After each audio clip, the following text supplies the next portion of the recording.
Vampiro. Era tarde. Lloviznaba. Walter dormitaba frente al televisor que era la única fuente de luz en esa sala oscura. En esa casa oscura llena de fotografías y tantas cosas que para los demás era basura. Pero para él eran recuerdos. Lo único que quedaba de una vida llena fructífera en el ejército, un matrimonio duradero hasta la muerte y tres hermosos hijos que solo recordaban su existencia una vez al mes.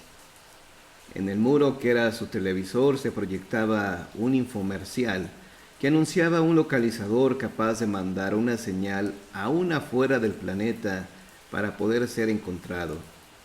Walter se levantó del reposet, cansado, y maldecía en silencio a lo que la humanidad había llegado, viajando a otros mundos, tan apanicados por haberlos invadido que cada cosa que se vendía era un preparativo para un cataclismo mundial, aceptando a cada vampiro, demonio y monstruo vagando libres por las calles, esperanzados de encontrar en ellos alguna defensa.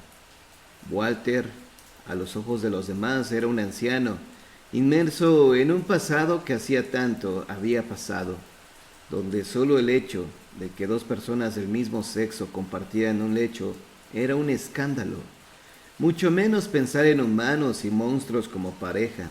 Eso sí, sin duda, era lo que a Walter le asqueaba más. Y esa noche, Walter supo que había llegado al colmo de la burla cuando en mitad de la noche nuevos vecinos llegaron al vecindario. El anciano se estremeció al notar que era una pareja joven. Ella, sin duda, era vampiresa. Él parecía humano, sin embargo, no terminaba de recuperarse de su impresión inicial cuando notó el bultito que la vampiresa cargaba.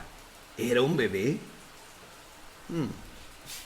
Walter se convenció que Dios o el día se divertían a sus costillas, poniendo en la casa de junto una familia tan asquerosamente mixta que simplemente no quería pensar en ello.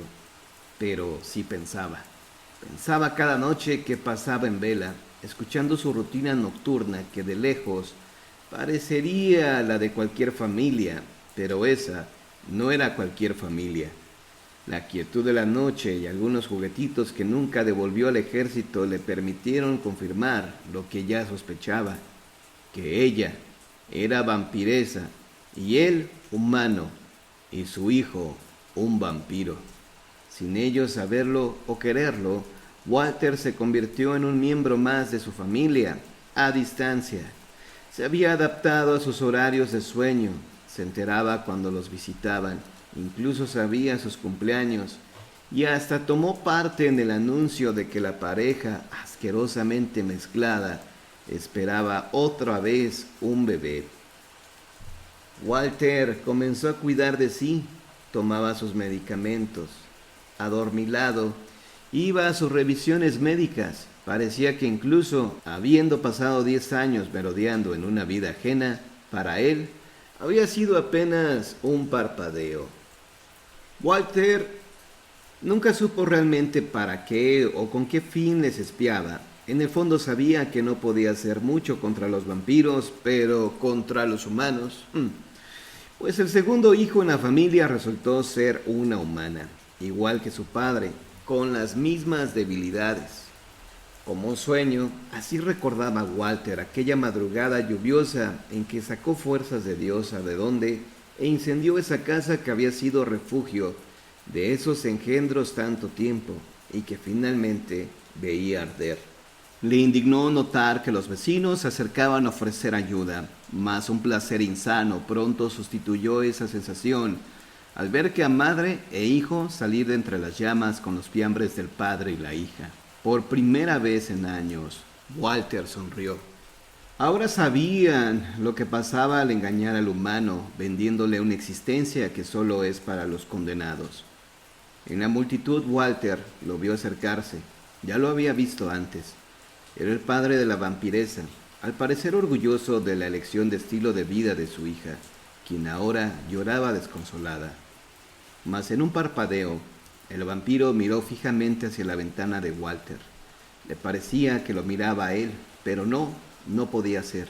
Todo estaba a oscuras y las luces se encendieron en toda la casa. Una sombra alargada y tenebrosa cubrió a Walter. Frente a él estaba el vampiro, mirándole con odio bestial. ¡Tú lo hiciste!, aseveró el vampiro haciendo vibrar las paredes. ¡Tú lo hiciste! El anciano volvió a sentirse inútil en el momento en que intentó dar un paso y las piernas parecían no obedecerle.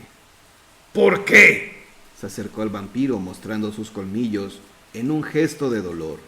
¿Por qué mataste a mi familia? Walter temblaba, no podía articular palabra alguna y estaba totalmente aterido. Las luces se apagaron. Yo... Walter titubeaba cual bebé. Es que no está bien. Una lágrima resbaló por el rostro del vampiro, para al instante cristalizarse y despedazarse. Te diré lo que no está bien, dijo el vampiro mirando al anciano fijamente a los ojos. No está bien que dos seres se amen y eso haga que un imbécil como tú termine con su existencia, causando un dolor tan horrible que ningún vampiro puede soportar. El vampiro esbozó una sonrisa macabra y dijo: Pero lo sabrás. Tú lo sabrás. Sin que el anciano pudiera oponer resistencia, el vampiro desgarró su cuello con un movimiento rápido de su mano, dejándole en total agonía y dolor para después salvarlo de la muerte, dándole a beber su propia sangre. Era tarde, llovía. Walter se encontraba sentado frente a su ventana que otrora le regalara la imagen de un hogar, y ahora en el paisaje de una tumba lúgubre donde descansaban los restos del padre y su hija, tumba que habíase convertido en su prisión y su obligación cuidar por la eternidad.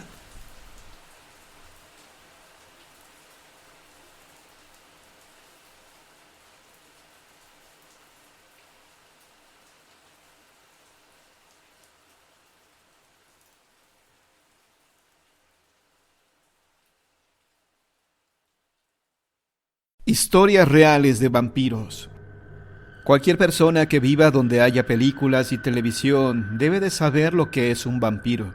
Esos seres de leyenda que son difuntos vivientes. Una persona que, aunque fallecida, sigue rondando entre los vivos, convirtiéndolos en víctimas de una insaciable sed por el líquido vital de cada persona, ya que el vampiro es por definición inmortal o casi inmortal. Y la clave de su longevidad es precisamente ese líquido vital de las personas.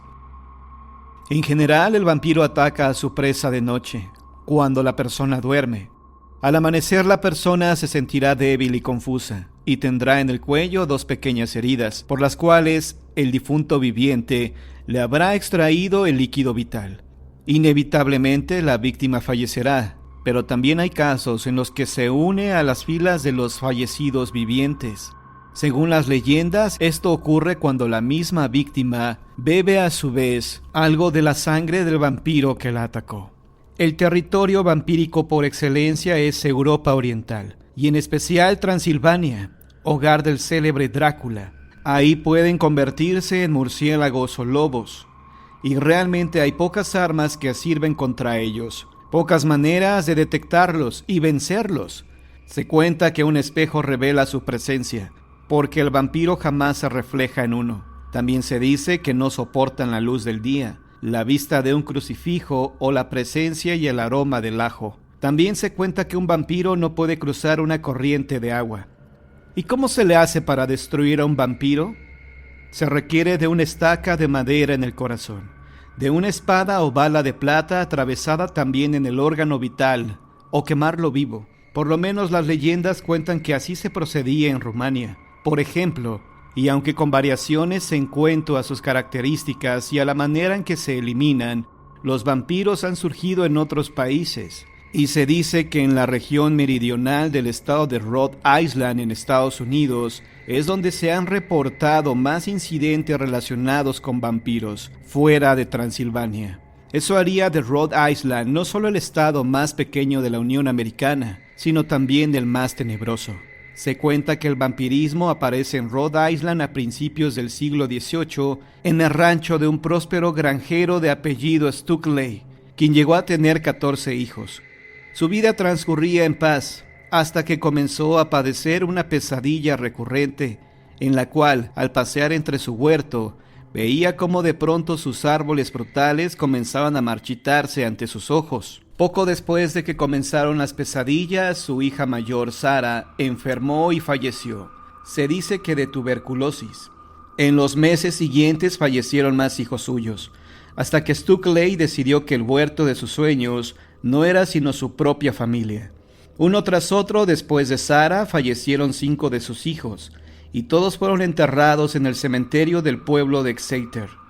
El elemento macabro de nuestra narración consiste en que conforme fueron enfermando y falleciendo los 5 niños que siguieron a Sarah, todos comenzaron a quejarse de que su hermana los visitaba a altas horas de la noche. La señora de Stukeley también comenzó a quejarse de las extrañas apariciones nocturnas. A veces Sarah aparecía en sueños, otras veces juraban aparecía como un fantasma. En todo caso, alarmado, Stukeley consultó con los vecinos de Exeter, y más de uno le señaló que probablemente su hija se había convertido en un vampiro. Entonces, con ayuda de esos mismos vecinos, Stukeley desenterró los cuerpos de sus 6 hijos fallecidos. 5 de los cuerpos ya estaban en estado de descomposición, pero el de Sarah, quien había sido la primera en fallecer, aún se encontraba en buen estado. Por otra parte, relatarían testigos de la exhumación, sus ojos estaban abiertos y sus uñas y cabellos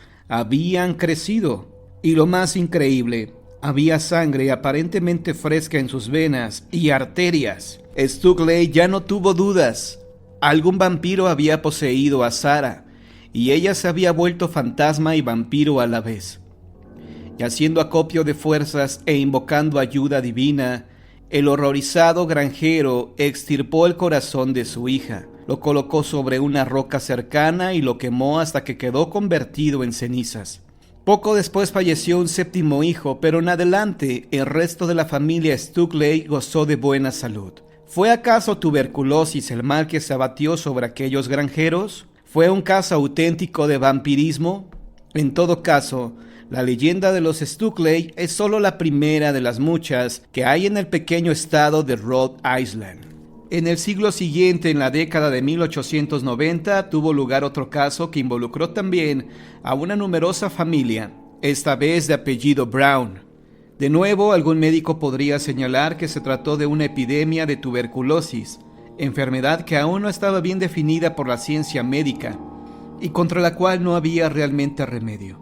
El mal era cruel y a todos parecía cruel la manera en que acababan con la vida de personas antes perfectamente sanas, que de pronto comenzaban a adelgazar y a palidecer y a consumirse entre horrendos ataques de tos.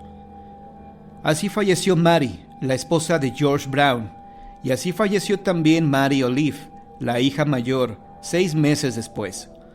Le quedaban al viejo 4 hijas y un hijo, y durante 4 años no hubo más decesos en la familia. Entonces Edwin, el único varón, comenzó a presentar los temidos síntomas, y con su esposa Hortensia dejó el clima frío del norte de la costa este y viajó a Colorado, buscando el aire más cálido y los baños termales de aquel estado occidental. Pero mientras Edwin estaba ausente, su hermana Mercy enfermó y falleció en muy poco tiempo. Al volver Edwin un mes después, también decayó su salud y cayó en cama, sin que los médicos pudieran hacer algo por él. Brown ya había perdido a su esposa y a 2 hijas, y aparentemente la idea de perder a su único hijo le causó una insoportable consternación. Al igual que Stukeley, más de un siglo antes, Brown consultó con expertos locales, y de nuevo surgió el tema del vampirismo. De nuevo habría una exhumación en el cementerio de la ahora ciudad de Exeter. Esta vez se llamó a un médico, el Dr. Harold Metcalf, el examinador médico del distrito, y una helada mañana de marzo, George Brown y un grupo de amigos, en presencia del galeno, comenzaron a sacar de la fría tierra los ataúdes de las 3 mujeres Brown. Los cuerpos de la madre y de Mary, sepultados años antes, se encontraban en avanzado estado de descomposición, pero el cadáver de Mercy, fallecida más recientemente, se veía en buen estado. Para los presentes parecía que además el cuerpo de Mercy ya no estaba en la posición en la que había sido puesto en el ataúd. Entonces, a petición de los familiares presentes, el doctor Metcalf extirpó el corazón y el hígado de Mercy, y todos pudieron ver que de los órganos cayó sangre al suelo. El doctor señaló que aquello no era del todo anormal y que podía explicarse científicamente, pero para George Brown, sus demás familiares y vecinos presentes, no había duda. Mercy se había transformado en fantasma y vampiro. Por eso había sangre fresca, líquida, en las venas y órganos de una persona fallecida, pues de noche salía de la tumba a buscar el preciado líquido, fuera en sus propios familiares o en otras personas del poblado. Brown tomó los órganos de su hija, los colocó sobre una gran piedra plana y les prendió fuego. Cuando se consumieron completamente, guardaron las cenizas con mucho cuidado. Según la leyenda, esas cenizas ayudarían a curar a otras víctimas de algún vampiro, y el señor Brown ordenó al doctor Metcalf incluir una pizca de las cenizas en las medicinas que todos los días le prescribía a Edwin. Pero desafortunadamente el macabro antídoto no pareció funcionar, pues el único hijo de Brown falleció una semana después. Toda la historia de la exhumación de los cuerpos de la familia Brown se publicó en la primera plana del Journal Bulletin de Exeter, 2 días después, el 19 de marzo de 1892. Y a la fecha se han escrito incontables artículos y libros sobre los sucesos en torno a la familia Stukeley, de la familia Brown y de otros hechos relacionados con el vampirismo en América, en aquella región del norte de Estados Unidos. En años recientes, 2 descendientes de los Brown, Reuben Brown y Louis Peck, ambos de Exeter, señalaron a la prensa que durante una visita al cementerio, de noche y en compañía de algunos amigos, vieron varias extrañas luces azules flotando arriba de las tumbas de los Brown. Este fenómeno ocurre en muchos cementerios, tanto así que a estos destellos les llaman muchas veces luces de cementerio. Pero aunque los Brown de hoy no han visto mayores cosas sobrenaturales que esas luces, Reuben Brown recuerda que en su juventud alcanzó a hablar con uno de los hombres que con su padre abrió la tumba de Mercy. El hombre le ratificó que George Brown estaba convencido de que Mercy se había convertido en fantasma y vampiro, y que aseguraban que 6 o 7 jóvenes de familias del linaje Brown habían fallecido antes de que Mercy fuera exhumada y que todas ellas presentaban heridas en el cuello, la inconfundible huella del ataque de un vampiro. El testigo de la exhumación también recordó que después de que quemaron los órganos de Mercy, las enfermedades y los fallecimientos cesaron.